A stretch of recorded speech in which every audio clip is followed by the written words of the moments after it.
Bonjour à tous et à toutes, bienvenue dans un nouveau débrief de Catch the Ball FR. On va débriefer Denver Broncos contre les Cincinnati Bengals qui restent en vie, victoire 30-24 de ces Bengals. Je suis avec Hugo pour en parler. Comment ça va Hugo?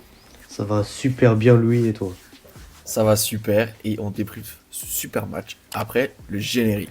Let's fucking go. Jaden Reed, his second touchdown today. Sneed. It's out. Oh, man. Know your role and shut your mouth. And he was like, I don't care, catch the ball. Ok Hugo, ça fait un petit peu de temps maintenant que la machine a eu un manque d'huile, mais on connaît le roulement quand on a un débrief de match. Quelle note tu donnes à ce match? Louis, je vais donner la note de 10 sur 10 à ce match. Oh là là là là, mais quelle saison! Mais quelle saison! Un 10 sur 10! Oui. Waouh! Franchement, on en a beaucoup parlé dans le débrief de Week 16. J'attendais ce match et j'ai été servi. Et il faut le dire, en vrai, actuellement, pour moi, il n'y a que la NFL qui, dans tous les sports que je peux suivre, j'attends un match, j'attends de voir quelque chose et j'ai exactement ce que je demandais. Et c'est ce que j'ai eu avec ce match. Du coup, j'ai rien à redire. Parfait, 10 sur 10. Ok, Et toi, Louis? personnellement, bah, je vais lui donner un petit, un petit 9 parce que le scénario est dingue, je te l'accorde. Mais la première mi-temps m'a un peu ennuyé quand même. Et après, après, oui, ça s'emballe et tout, il y a du suspense. Mais ouais, je peux pas lui donner 10 mais un 10 se comprend. Donc, pour moi, ce sera quand même un bon 9 mérité, hein. Un 9, les efforts ont payé, bien joué. Je comprends ton argument sur la première mi-temps, même si je vais un peu faire le puriste et dire que c'était la défense qu'on voyait plus dans cette première mi-temps, hein, que ça se tenait bien. Et ouais, moi j'ai vraiment apprécié tout le match. J'ai dit un petit peu à tout mon entourage d'aller le regarder, ceux qui l'ont fait, et j'espère que vous l'avez fait les abonnés. Vous avez dû passer un bon samedi soir.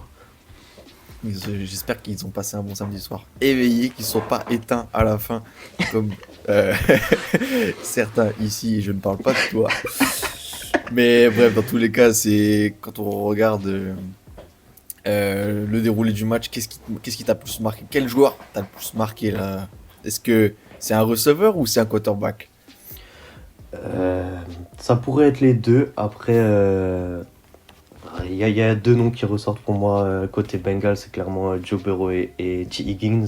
Yes, sir. Euh, Joe Burrow qui vient d'établir le record, enfin qui prolonge ce record établi la semaine dernière. C'est le seul quarterback de l'histoire à avoir du coup avec ce match plus de 8 matchs avec plus de 250 yards à la passe et 3 touchdowns inscrits. Là encore avec ses stats, il a 412 yards, 3 touchdowns et du coup il prolonge la stat, le record qu'il a pris à Tom Brady la semaine dernière et qui continue à avancer tout seul. Et T. Higgins, là, il a fait une presta incroyable avec ses 3 touchdowns et des réceptions de fou très importantes dans le match. Du coup, très impressionné côté là des Bengals, mais les Broncos ont aussi proposé du gros jeu. Ils ont proposé du gros jeu, c'est vrai. Il y a cette petite interception Ouais, qui fait mal pour Bonix, mais en vrai, quand on est un rookie, et qu'on lâche un match de ce genre, surtout avec ce dernier touchdown pour égaliser à 8 secondes de la fin, incroyable. euh, Incroyable. Là, j'ai vrillé à waouh! ce moment-là. Ah bah, C'est il là que j'ai fallait. mis le 10 sur 10. Là, je savais. Et puis Ah oui, après, oui. la victoire des Bengals, en plus, à confirmer, j'imagine, parce que c'est celle que tu voulais.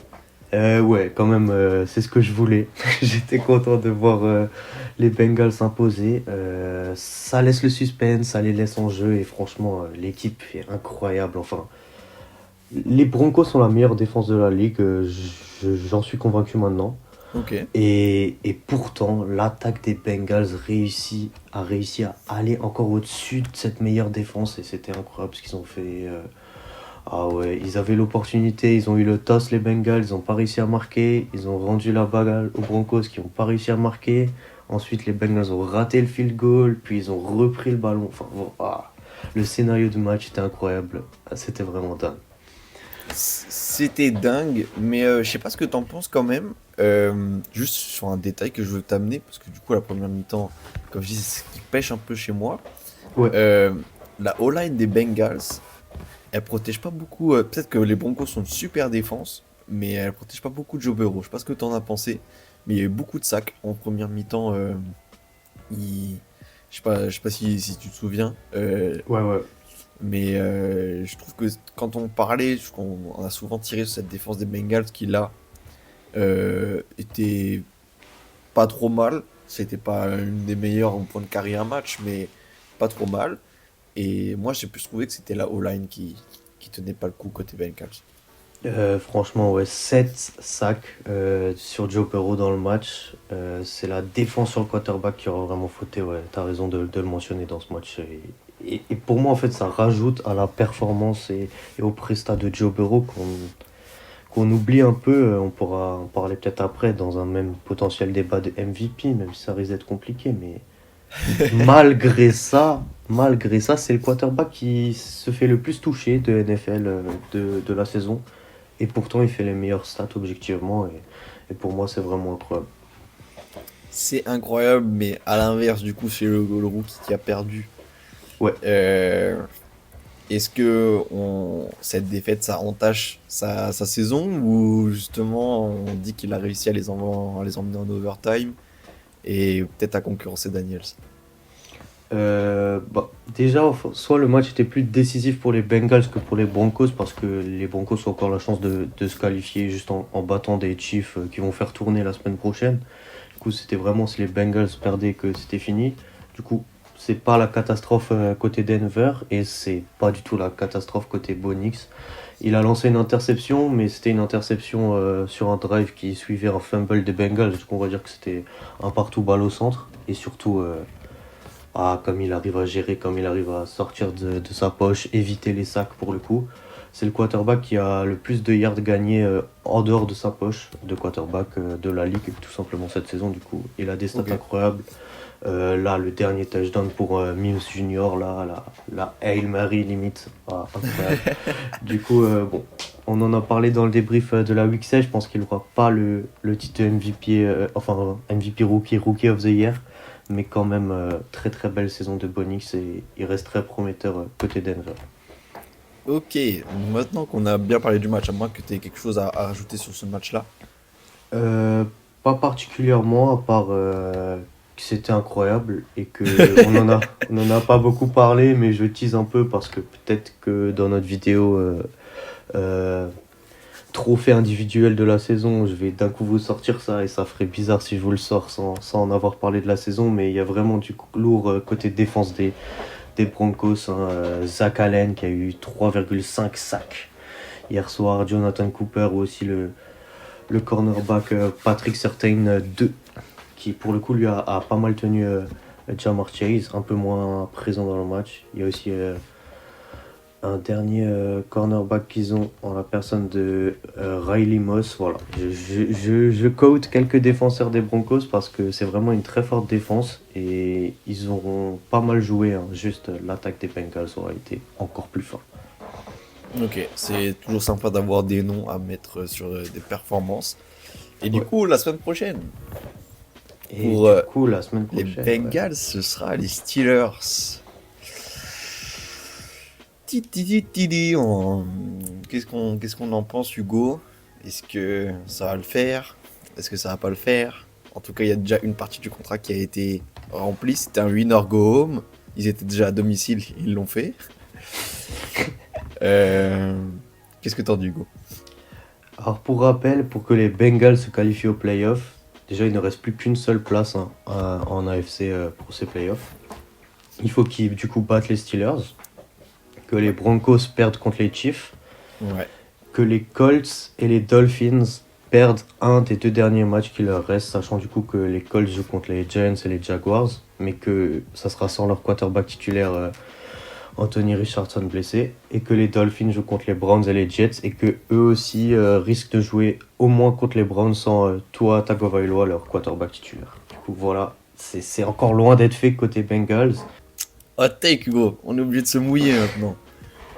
J'ai envie de le faire. J'ai envie de les voir le faire et je vais miser sur les Bengals qui se qualifient. Ça me fait un peu de la peine pour les Broncos parce que j'aime quand même bien ce qu'ils font et sur la saison ils le mériteraient.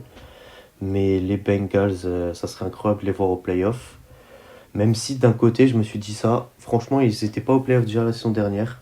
ils avaient de janvier jusqu'à septembre pour préparer cette saison. Et ils l'ont mal commencé comme ça. S'ils sont pas qualifiés, ils pourront s'en prendre qu'à eux-mêmes. Mais j'aimerais qu'ils le fassent et ça serait incroyable si le script nous propose ça. Même si, là je vais aller dans les théories du complot. Oula. Là, les Broncos doivent juste battre les Chiefs pour se qualifier. Ouais. Les Chiefs sont first seed, n'ont plus rien à jouer. Du coup, déjà, ils ont cet argument-là de ils veulent laisser tourner. Mais même, j'irai plus loin et j'irai dire que si moi je suis Andy Reid, si je suis le staff des Chiefs là, j'ai pas envie de voir ces Bengals au playoff. Ah, bien joué. J'avais pas eu cet angle-là, mais c'est très intéressant, c'est vrai. Parce que, on l'a déjà dit, il me semble, mais c'est toujours important de l'avoir à l'esprit. C'est la seule équipe hors Buccaneers de Tom Brady qui a un jour battu Patrick Mahomes et les Chiefs en playoff, les Bengals, là, depuis l'ère Mahomes. C'est une équipe vraiment qui monte en puissance. Et je verrais un intérêt objectif aux Chiefs à faire en sorte que les Bengals ne soient pas qualifiés et du coup donner ce match aux Broncos. C'est vrai. Alors, j'ai juste un autre argument qu'on pourra redire pour ces Chiefs dans le débrief de week. C'est que, en plus d'avoir oublié que les Lions font la meilleure saison de leur histoire, les Chiefs aussi font la meilleure saison de leur histoire. Ah ouais. Avec là, ils n'avaient jamais été à 15 wins, donc c'est la première fois. Ah, du coup, ils Est-ce- ont même plus ça à chercher, quoi. Enfin, Est-ce que voilà, ils veulent avoir les 16, les 16 wins et donc du coup établir un nouveau record, ou en tout cas c'est déjà fait, mais continuer à briser ce record. Faudra voir, mais c'est vrai que c'est très intéressant le point de vue de laisser gagner ces Broncos pour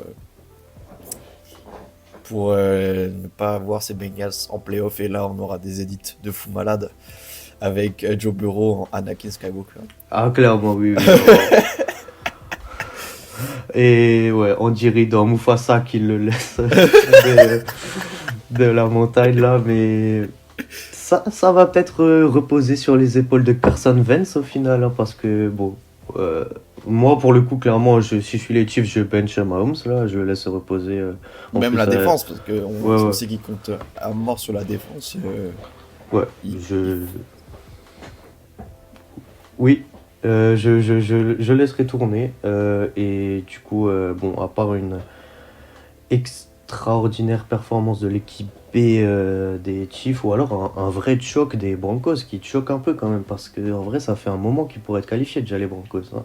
Mais bon, ouais, je trouve que ça reste quand même difficile pour les Bengals, mais j'ai envie pour le script que ça arrive et ça me frustrerait vraiment de ne pas voir cette équipe et ce qu'ils proposent aux playoffs cette saison. Affaire à suivre, Hugo. En Clairement. tout cas, ouais, t'as raison, c'était un excellent match. J'espère que tout le monde est resté éveillé. En tout cas, les plus courageux le sont restés. Ah ouais, franchement, ça valait le coup. Et ça vaut le coup là pour les temps qui arrivent en NFL. C'est vraiment le prime de la saison. Bref, en tout cas, on a fait notre débrief de la semaine. Ouais. Et c'était toujours un plaisir. C'était un plaisir partagé, un match qui valait le coup. Affaire à suivre.